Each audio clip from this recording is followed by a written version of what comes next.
You can control armies and an empire and not lose your soul at the same time?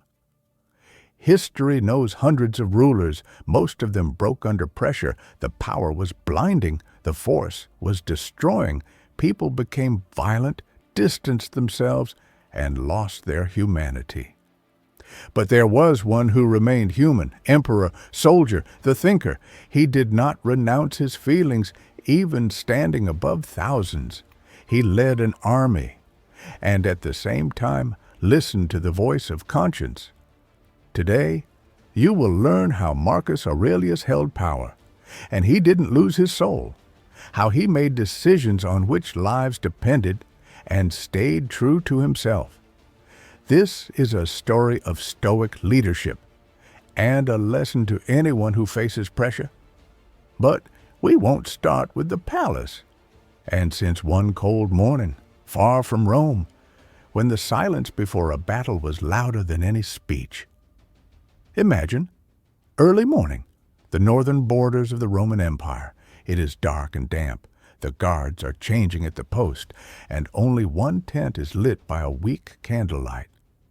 The emperor is inside. He's not sleeping. He's writing. Not orders, not reports, not instructions. He writes to himself. Pages full of doubts, thanks, and confessions. This is how every day of Marcus Aurelius began, not from the screams of the soldiers, but from the silence of thought.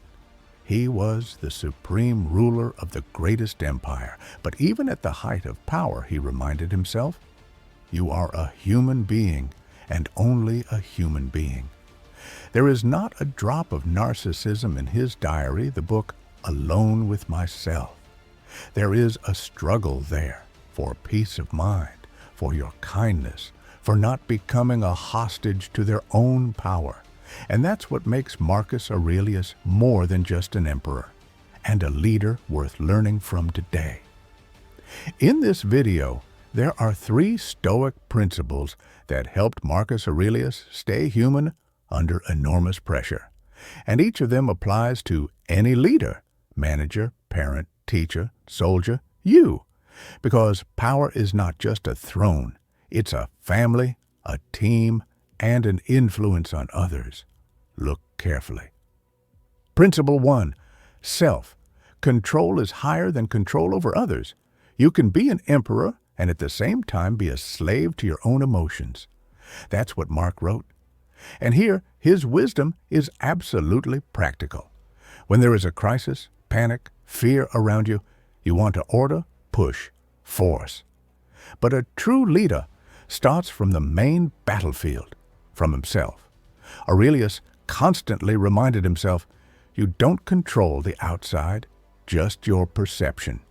He wrote, are you angry? They didn't bring you out. You're the one who let anger get to you. It's not a weakness. This is the discipline of the spirit. He knew that the one who controls himself is capable of holding the empire. Imagine the situation. A military council. The generals are demanding an attack. They're excited, confident, in a hurry. But Mark is in no hurry. He's silent. He looks at the map. And before giving an order, he gives himself time to be calm. And that's what makes him stronger than everyone present. You can do the same thing today. Before responding in a tense correspondence, before putting pressure on the team, before you vent your irritation, ask yourself, who is controlling the situation now?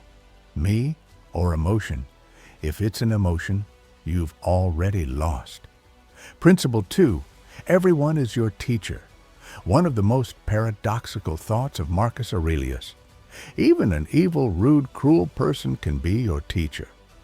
Why? Because it shows you what you shouldn't be like, and it gives you a chance to become a better person. His is fundamentally important for a leader. Under pressure, you want to blame, look for the guilty, divide into friends and enemies. But Aurelius taught something else, to see a reflection in every person. Learn from him, patience, humility, compassion, or by force. One historical episode, the Legion commander betrays Mark. Instead of revenge, the emperor talks to him. He says, "I don't despise you. You've made a choice. I'll make mine." And he lets go, without anger, without ostentatious violence, because the lesson has already been learned. This is especially true in modern life. You're going to have someone in your life who's going to be annoying, humiliate, undermine. Don't fight them the way they fight you. Make them a mirror and get taller. It's not a weakness. This is a power that few people understand. Principle 3. The instantaneity of life is an anchor for humility and wisdom. You are mortal. Everything you see will disappear. Don't let the fleeting lead you into pride. To the emperor, these words sounded radical. He was surrounded by flattery, worship, and absolute power. But I reminded myself every day, it's temporary. Everything is temporary. He compared fame to smoke. Victory is with sand. Gold is mixed with dirt, because everything disappears. And those who cling to power are afraid of losing it. And those who know its fleeting nature remain free. One day, at the moment of a great victory, Mark walked through the crowd where he was praised and said to himself, "Today, I hear applause. Tomorrow, they'll forget. I'd rather be honest with myself than drunk on fame." For any leader, this is a lesson for every day. You can win a project, get promotion, praise, and attention.